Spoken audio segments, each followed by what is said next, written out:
அனைவருக்கும் வணக்கம். சுபமாரிமுத்து திருப்பூரிலிருந்து. பாரம்பரிய திருவள்ளுவர் குல வம்சம் பிரசன்ன ஜோதிடர் சுபமாரிமுத்து. இந்த பதிவு உங்களுக்காக. இன்றைக்கு உங்களுக்கு ஒரு அற்புதமான ஒரு விஷயத்தை இன்றைக்கி நான் உங்களுக்கு கொடுக்க போகிறேன்.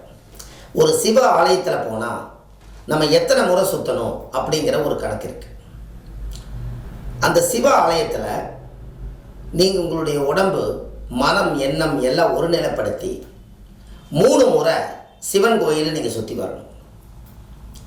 3 முறை உங்களுடைய பாதத்தால் நீட்டாக சுற்றி வந்து சுவாமிக்கு தேங்காய் பழம், வெத்தலைப்பாக்கு, ஒரு கல்கண்டு நைவேத்தியம் பண்ணி முதல்ல சாமியோட பேருக்கு நீங்கள் ஒரு அர்ச்சனை பண்ணுங்கள். சாமி தான் நம்மளுக்கு வரம் கொடுக்க போகுது. சாமி தான் நம்மளுக்கு சத்தியம் கொடுக்க போகுது. அப்போ சாமிக்கு பண்ணாமல் நமக்கு பண்ணுறோம். முதல்ல நமக்கு பண்ணுறதுக்கு முதல்ல சாமிக்கு சக்தி அதிகமாக இருக்கும்னா முதல்ல ஒரு அர்ச்சகர் போய் என்ன சிவனோ அந்த சிவனோட பேரை சொல்லி அவர் திருப்திகரமாக நல்லா ஸ்ட்ராங்காக இருக்கணுங்கிறதுக்காக சக்தியை ஊட்டி அதன் மூலிமா நம்மளுக்கு கிடைக்கிறதுக்காக நம்ம குடும்பத்தில் ஒருத்தர் சிவன்.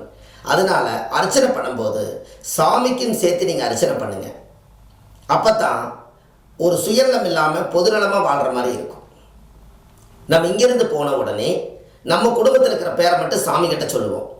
சாமியை மதிக்கிறோம் என்று சொன்னால் மதிக்கிறதே சாமிக்கு சாமி நல்லா இருக்கணும்னு நினைக்கிறத மதிப்பு. அப்போ சாமிக்கு நீங்கள் அர்ச்சனை பண்ணுங்கள்.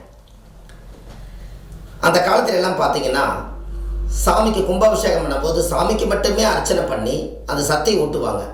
அதுக்கப்புறம் அதை விட மாட்டாங்க. நம்மளை போல இருக்கிறவங்க எல்லாம் போய் தெய்வத்துக்கு அர்ச்சனை பண்ணும்போது தான் தெய்வ சக்திகள் நமக்கு புகுதுது.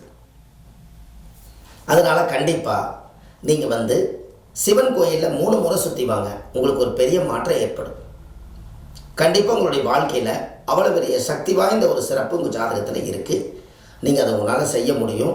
கண்டிப்பாக அதை பண்ணுங்கள். உங்கள் வாழ்க்கையில் பெரிய மாற்றத்துக்கு வருவீங்க. இது மாதிரி எல்லாம் சின்ன சின்ன எளிய பரிகாரங்கள் உங்களுடைய ஜாதகத்தை கொண்டு போய் முதல்ல சாமி சிவன் கோவிலில் போய் வச்சு அதை வாங்கிட்டு வாங்க. அதுக்கப்புறம் மிகப்பெரிய ஒரு மாற்றம் உருவாகும். அடுத்த பதிவில் உங்களை சந்திக்கிறேன். நன்றி, வணக்கம்.